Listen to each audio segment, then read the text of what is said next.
elektroniknya. Jadi mediasi itu sebetulnya penyelesaian perkara non litigasi awalnya, tapi kemudian kenapa ditarik ke dalam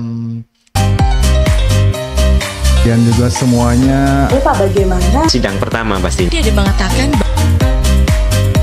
panjang apa ya? Langsung ke panitra. atau total kasus perkawinan anak?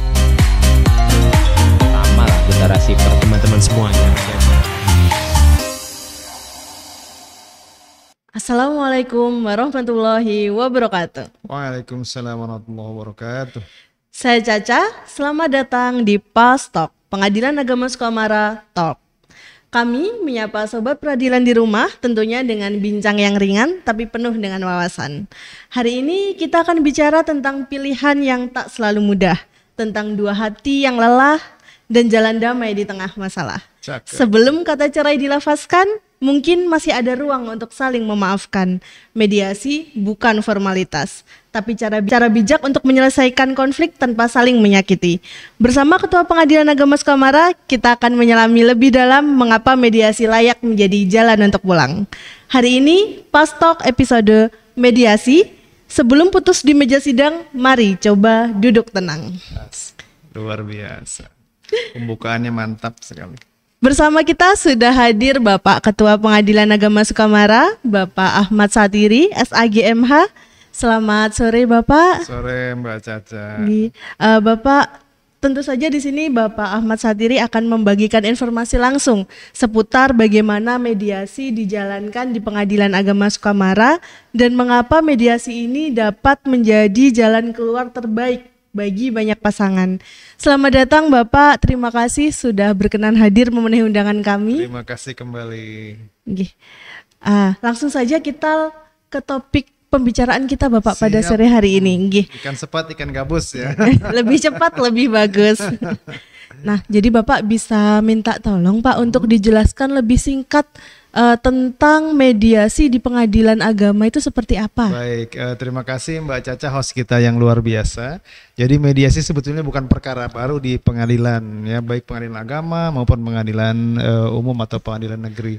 Mediasi sudah diinisiasi sejak 2003 oleh Mahkamah Agung, kemudian juga 2008 juga diterbitkan Perma, dan terakhir Perma nomor 1 tahun 2016 yang kemudian direvisi dengan Perma nomor 3 tahun 2003 ya, terkait dengan mediasi elektroniknya. Jadi mediasi itu sebetulnya penyelesaian perkara non litigasi awalnya, tapi kemudian kenapa ditarik ke dalam sistem pengadilan yang disebut dengan court connected mediation, atau ada yang orang bilang court annexed mediation, karena mediasi itu ditarik dalam proses di pengadilan. Yang notabene-nya litigasi adalah semata-mata untuk bagaimana perkara perdata itu bisa selesai secara damai, karena putusan damai adalah putusan yang tertinggi kualitasnya, di mana di situ terjadi win-win solution antara pihak yang bersengketa. Oleh karenanya Mahkamah Agung menjalankan undang-undang terkait dengan 150 HIR itu, lalu menarik lebih ditegas lagi dalam sebuah peraturan Mahkamah Agung yang mewajibkan para pihak untuk melaksanakan mediasi. Dalam pengadilan agama khususnya di Islam itu sudah jelas itu as-sulhu khair ya, bahwa perdamaian itu baik, dan dalam Al-Quran ditegaskan wa aslihu baina akhwaikum, damaikanlah antara saudara-saudara kalian. Oleh karenanya proses mediasi di pengadilan agama khususnya pengadilan agama Sukamara merujuk kepada norma-norma yang ditegaskan oleh peraturan Mahkamah Agung yang berlaku hingga saat ini, baik mediasi yang offline maupun juga mediasi yang online, dalam rangka bagaimana semaksimal mungkin pihak-pihak yang berperkara itu dapat bisa kembali ke posisinya sama-sama rukun, sama-sama baik dan harmoni dalam kehidupannya. Singkatnya begitu. Ini tadi kan mediasi memang sudah lama dicanangkan oleh Mahkamah Agung Pak ya. Proses mediasi itu bagaimana Pak di pengadilan, khususnya di pengadilan agama? Baik, proses mediasi sederhananya ketika para pihak hadir di persidangan, perkara-perkara yang wajib mediasi ya, perkara perceraian dan lain sebagainya, karena tidak semua perkara wajib mediasi.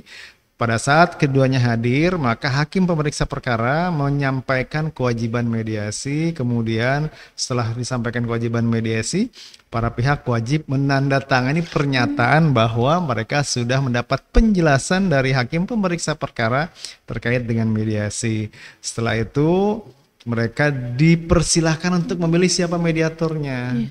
Oke. Dan secara normatif hakim pemeriksa perkara tidak diperkenankan untuk menjadi mediator kecuali darurat barangkali ya, seperti di Sukamara ini karena hakim tunggal ya, jadi otomatis dia nggak bisa tidak menjadi mediator di perkara yang dimediasikan. Setelah itu kemudian diberikan tinggal pilihan apakah nanti mereka mau laksanakan mediasinya secara offline atau online, tinggal bertemu dengan mediatornya setelah diarahkan oleh panitera pengganti untuk menyampaikan penetapan mediatornya itu kepada mediator. Di pertemuan pertama itu kemudian mereka akan ada terkait dengan rundown mediasinya seperti apa.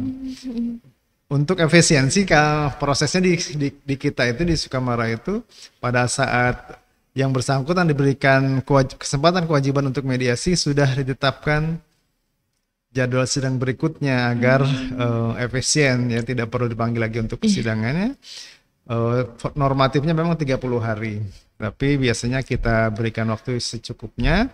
Kalau mereka masih butuh memang bisa extend waktunya.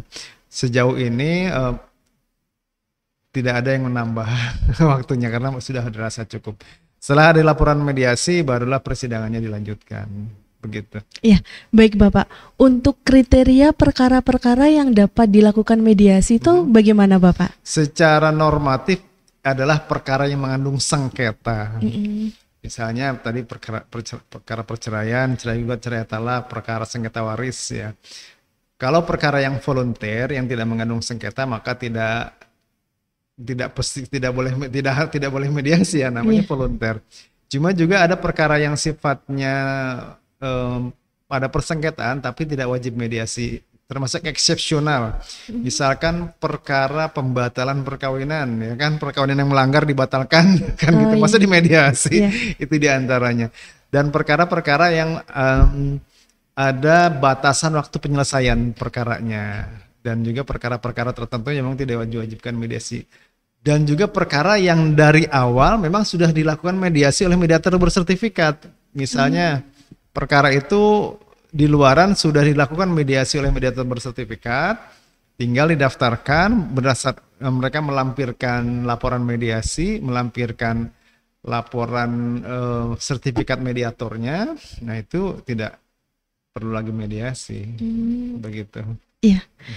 Nah, berkaitan dengan perkara yang dimediasi ini Bapak, karena kebetulan Bapak adalah salah satu mediator di Pengadilan Agama Sukamara, mungkin juga sobat peradilan di rumah penasaran berapa banyak dan berapa tingkat keberhasilan mediasi Pak di Pengadilan Agama kita ini. Pertanyaan yang saya tunggu-tunggu ini dari tadi. Jadi apple to apple dari di tahun lalu dari 16 perkara yang dimediasi, 12 perkara berhasil dilakukan mediasi. Nah uniknya Perma nomor 1 tahun 2016 mendeklar ketika perkara itu berhasil dimediasi sebagian, maka dia dikategorikan sebagai perkara yang berhasil dimediasi walaupun sebagian. Target kita di tahun 2024 yang lalu itu targetnya adalah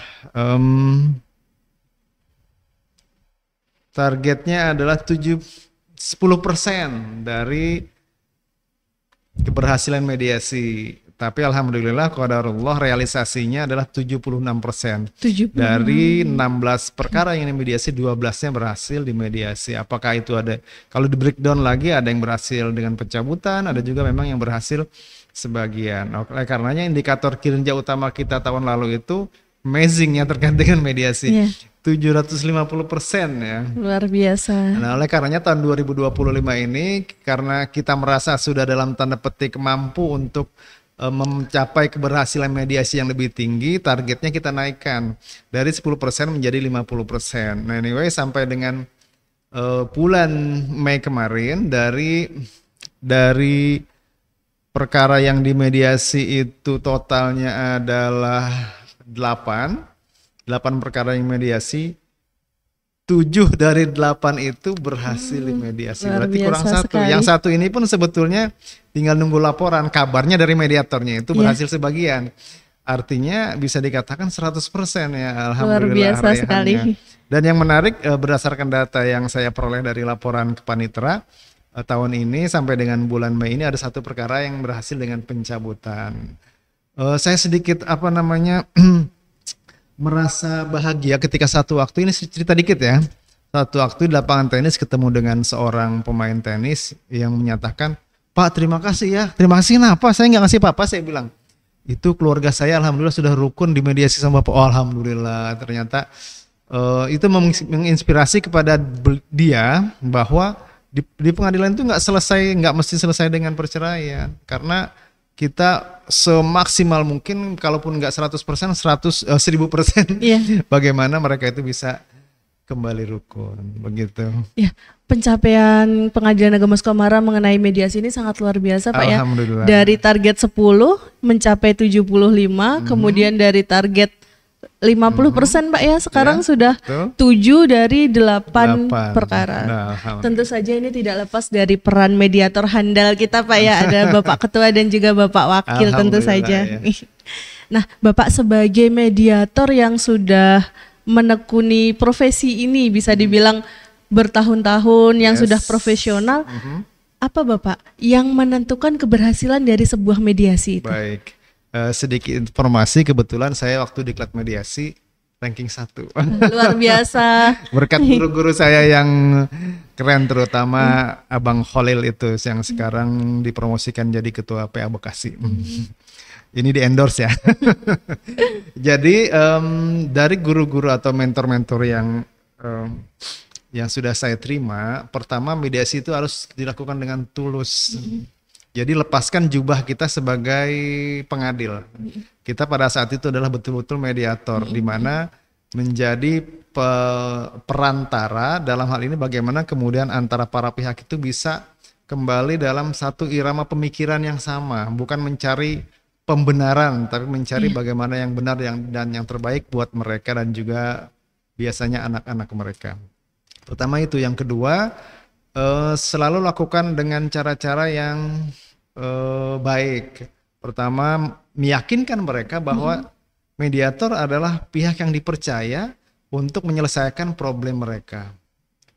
Tentu dengan cara meyakinkan bahwa dengan, kalau bahasa teknisnya, personal approach-nya yang meyakinkan gitu ya.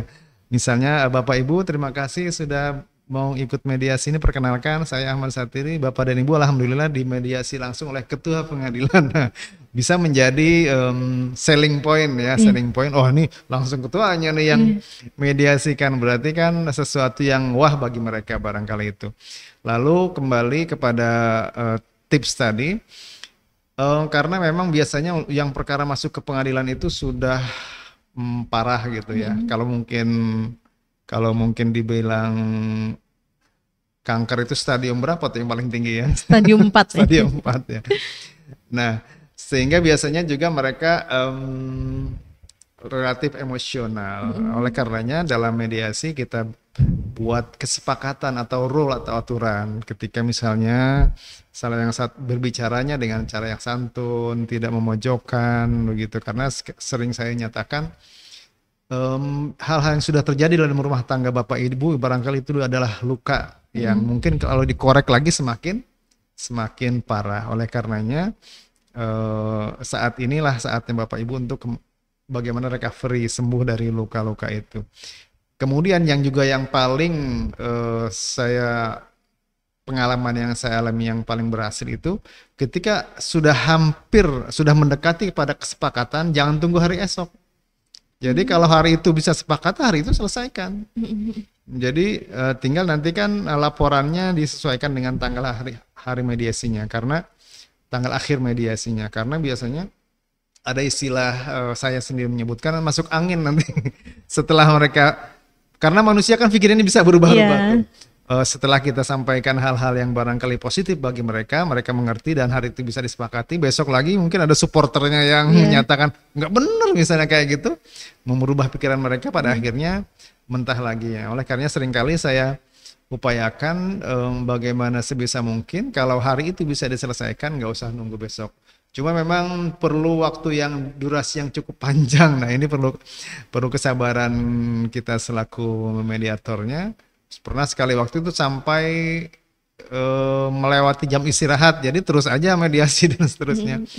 Saya nggak cut istirahat dan lain sebagainya, sehingga pada akhirnya setelah itu berhasil ada kepuasan tersendiri memang. Apalagi dengar tempo hari yang saya bilang tadi testimoni dari seorang yang saya nggak kenal betul dengan beliau, saya juga nggak tahu dia siapa, tiba-tiba ternyata dia adalah family dari salah seorang yang pernah berperkara di Pengadilan Agama Sukamara dan menyampaikan terima kasihnya.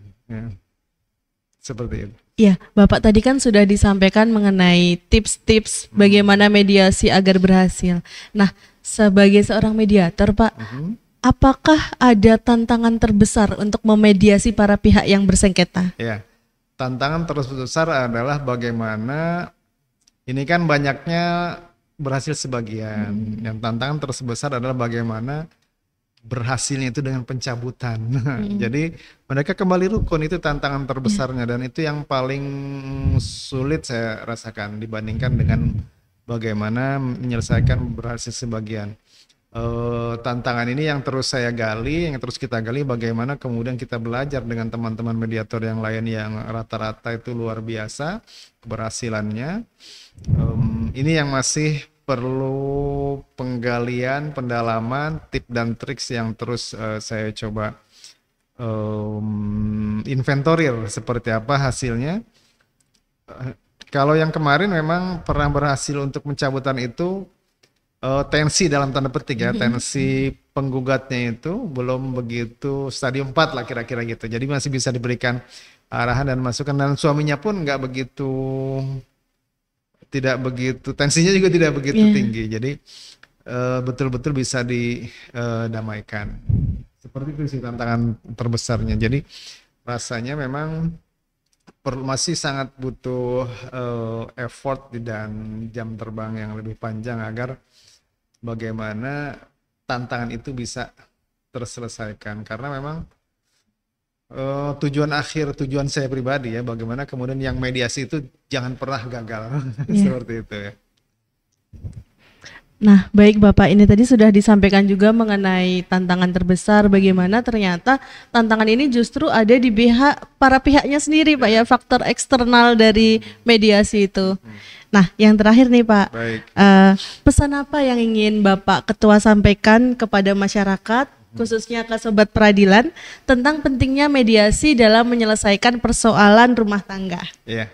Ya, Sobat Peradilan di seluruh Nusantara dan barangkali juga di dunia, mediasi itu sangat bermanfaat untuk menyelesaikan konflik yang terjadi. Ya, tidak hanya masalah perceraian tentunya, masalah yang lain yang sifatnya yang mengandung konflik itu sejatinya bisa diselesaikan dengan mediasi. Karena mediasi adalah bagaimana para pihak kemudian bisa menyepakati, menyelesaikan problem yang mereka hadapi. Dan kadang-kadang problem yang dihadapi itu karena masalah perspektif ya, masalah perspektif. Misal contoh yang pernah saya terima dari para mentor di mediasi, ini berebut jeruk ya. Berebut jeruk itu yang satu butuh cangkangnya, yang satu butuh airnya. Padahal kan itu bisa berbagi bersama. Setelah airnya diperas, cangkangnya buat dia. Tapi karena tidak ada komunikasi yang baik antara para pihak, pada akhirnya tidak ada yang dapat satupun, karena jeruknya kan dipaksa untuk dihancurkan. Yang satu nggak dapat cangkangnya, nggak dapat juga airnya, karena emosional tadi. Ya, oleh karenanya Sobat Peradilan, mari kita maksimalkan proses apapun perkara baik di luaran maupun yang sudah masuk pengadilan dengan cara-cara mediasi, karena mediasi sangat memberikan ruang bagi para pihak untuk bagaimana hidupnya tetap harmoni. Karena seringkali satu objek itu memang objeknya sama-sama jeruk tadi, tapi sebetulnya si A butuhnya cangkangnya buat mainan misalnya, yang satu butuhnya airnya buat dijadikan jus, kan pada akhirnya kepentingannya berbeda padahal objeknya sama.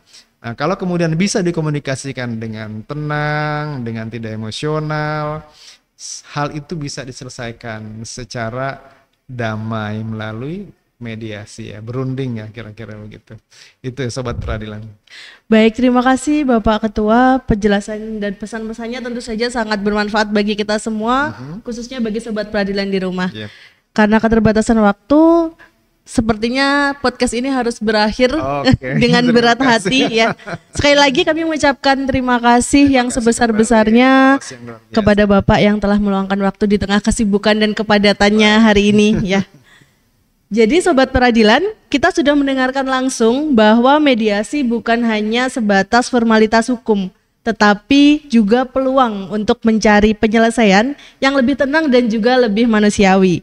Untuk Sobat Peradilan, semoga episode ini memberikan gambaran yang lebih jelas tentang bagaimana mediasi bekerja dan kenapa jalur ini layak dipertimbangkan sebelum perkara benar-benar masuk di ruang sidang.